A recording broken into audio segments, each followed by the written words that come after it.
పరమశివుడు పార్వతీదేవితో అంటాడు, ఓ పార్వతీ, కాశీపట్టణానికి ఉన్నటువంటి వైభవం ఏమిటో తెలుసా?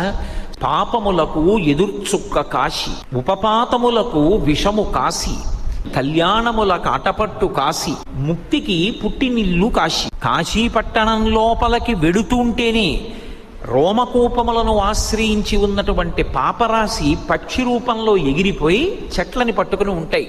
మళ్ళీ వాడు బయటికి వస్తాడేమోనని 9 రాత్రులు కాశీపట్టణంలో ఎవరు పొలిమేర దాటకుండా గడుపుతారో ఇక వాడు మళ్ళీ 9 నెలలు అమ్మ కడుపులో పడుకోవలసిన అవసరం పోయింది. కాబట్టి ఇక ఆ పాపములు ఆ వ్యక్తిని పట్టుకుని ప్రయోజనం ఉండదు. కాబట్టి ఇక ఆ పాపములు అక్కడతో వెళ్ళిపోతాయి, ఆ వ్యక్తిని పట్టుకోవు. అందుకే కాశీపట్టణంలోకి ప్రవేశించాలంటే కాలభైరవుని యొక్క అనుమతి ఉండాలి.